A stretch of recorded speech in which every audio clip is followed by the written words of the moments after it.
एक छोट से शहर में सर्दी की ठंडक हर कोने में महसूस हो रही थी। गलियां सुनसान थी और हर घर की छत पर बर्फ की पतली सी परत जम गई थी। शहर की हवा में एक अजीब सी उदासी थी, जैसे सब कुछ थमा हुआ हो। इसी शहर के एक छोटे से कमरे में महक अपने बिस्तर पर पड़ी थी। उसका चेहरा पीला था, आंखों में थकन और उदासी थी। बुखार ने उसकी ताकत छीन ली थी और उसका मन भी उदास हो गया था। महक का संसार अब सिर्फ उस छोटी सी खिड़की तक सिमट गया था। दिन भर वो वहीं से बाहर देखती रहती थी, जहां एक पुरानी बेल दीवार पर लटकती थी। उस बेल पर कुछ पट्टे अभी भी थे, लेकिन उनमें भी जिंदगी कम होती जा रही थी। बेल के पट्टे धीरे धीरे पीले पटे जा रहे थे। हर पट्टा जब जमीन पर गिरता, महक की उम्मीद भी थोड़ी और कम हो जाती। उसे लगता था जैसे उसकी अपनी जिंदगी भी इन पट्टों के साथ ही धुंधली हो रही है। मम्मी, जब उस बेल का आखिरी पट्टा गिर जाएगा, मैं भी चली जाऊंगी। मुझे लगता है मेरी सांस भी तभी रुक जाएगी। उसके माँ बाप ने उसे संभालने की पूरी कोशिश की। उन्होंने उसे प्यार से समझाया, उसके बाल थपथपाए, लेकिन महक की नज़र सिर्फ उस बेल पर ही टिकी रही। उसके लिए वो बेल अब जिंदगी और मौत का निशान बन चुकी थी। बेटा, सब ठीक हो जाएगा। हम तुम्हारे साथ हैं और तुम्हें कुछ नहीं होगा। तुम बहुत हिम्मत वाली हो। महक, हम तुम्हारे साथ हैं। तुम अकेली नहीं हो। हम सब तुम्हारे लिए यहाँ हैं। तुम्हें हिम्मत नहीं हारनी चाहिए। हर गिरता पट्टा महक के दिल की रोशनी को धीरे धीरे बुझा रहा था। उसकी आंखों के सामने हर दिन एक नई कसौटी थी। कमरे की रोशनी भी धीमी पड़ गई थी, जैसे अंधेरा उसके दिल में उतर रहा हो। महक चुपचाप सोचती रहती थी, क्या सच में उस बेल का आखिरी पट्टा उसकी जिंदगी का फैसला करेगा। वो बेल अब उनके सबसे बड़े डर का प्रतीक बन चुकी थी और हर किसी की सांसें उस आखिरी पट्टे पर अटकी हुई थी। महक के पड़ोस में रहते थे बाबू चाचा, एक कलाकार जो अक्सर महक को उदास और अकेला देखते।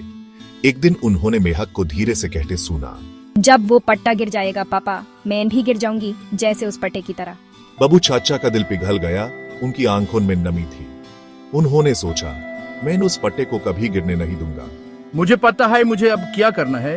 मैं तैयार हूँ। उस रात उन्होंने अपने रंग और ब्रश निकाले। एक नया इरादा लेकर चुपके से वो उम्मीद की एक नई तस्वीर रचाने चले, जो महक के लिए थी। उस रात तेज आंधी आई। महक अपने कमरे की खिड़की से बाहर देख रही थी। हवा की चीख उसके कान में गूंज रही थी। अंधेरा छाया हुआ था, बिजली चमक रही थी और पेड़ों के पट्टे जोर जोर से हिल रहे थे। महक ने सोचा, अब वो आखिरी पट्टा भी गिर जाएगा, जैसे हर साल होता है। उस पट्टे को देखकर उसके दिल में उदासी सी छाई थी, जैसे उस पट्टे के साथ उसकी अपनी उम्मीदें भी टूट जाएंगी। लेकिन जब सब सो रहे थे, बाबू चाचा ने चुपके से अपनी लंटन उठाई, ब्रश और रंग लिए और धीरे से सीधी से बेल के पास पहुंच गए। उन्होंने सोचा, शायद वो कुछ कर सकते हैं, कुछ नया, कुछ अलग। हवा और बारिश के बीच जब सब कुछ हिल रहा था, उन्होंने दीवार पर एक पट्टा बनाया, बिल्कुल असली जैसा, जैसे जिंदगी से भरा हो। उनके हाथ कांप रहे थे, लेकिन उनका इरादा मजबूत था। यह पट्टा नहीं गिरने दूंगा। महक ने अपने दिल में सोचा, जैसे उस पट्टे की जिद उसकी अपनी जिद बन गई हो। उसने खुद से वादा किया कि वो भी हिम्मत नहीं हारेगी। हर ब्रश का स्ट्रोक उम्मीद थी, हर रंग एक दुआ। बाबू चाचा हर रंग में अपनी खुशियां, अपनी यादें और अपनी दुआएं भर रहे थे। उन्होंने सोचा, शायद ये पट्टा किसी के लिए उम्मीद का नया चिराग बन सके। काम पूरा हुआ। बाबू चाचा ने अपनी मास्टरपीस बना दी। उन्होंने पीछे मुड़कर देखा तो उनकी आंखों में खुशी की चमक थी। उन्होंने महसूस किया कि उनका छोटा सा काम किसी के लिए बहुत बड़ा हो सकता है। वो भीग चुके थे, लेकिन उन्होंने अपनी सारी ताकत उस पट्टे में डाल दी। उनकी थाकम भी उस उम्मीद के आगे छोटी लग रही थी। उनका दिल खुश था कि उन्होंने किसी के लिए कुछ खास किया। उस बेल पर अब एक पट्टा था जो आंधी को मार दे चुका था। वो पट्टा सिर्फ एक पट्टा नहीं था, वो उम्मीद, हिम्मत और प्यार की मिसाल बन गया था।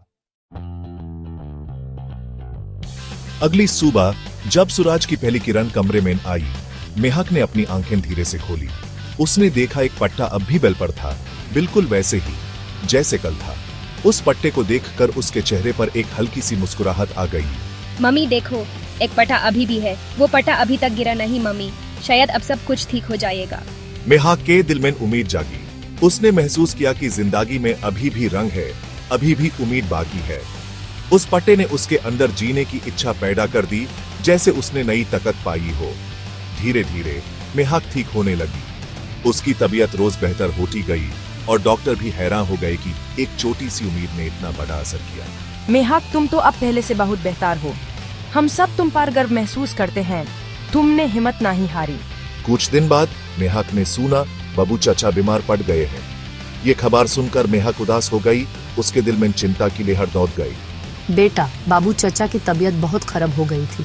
उन्होंने अपनी सेहत की परवाह किए बिना कुछ खास किया था। मेहक को तब पता चला वो पट्टा असली नहीं था, बल्कि एक खूबसूरत पेंटिंग थी, बाबू चाचा का दिया हुआ उपहार। उन्होंने अपनी पूरी हिम्मत से उस पट्टे को बनाया था ताकि मेहक की उम्मीद जिंदा रहे। बाबू चाचा ने मेरे लिए अपनी जिंदगी दाव पर लगा दी। उन्होंने मुझे जीने की वजह दी अपनी मोहब्बत से। वो पट्टा उम्मीद का मास्टरपीस था, जीने की वजह, एक नई शुरुआत का प्रतीक। मेहक ने समझा कभी कभी एक छोटी सी उम्मीद भी जिंदगी बदल सकती है।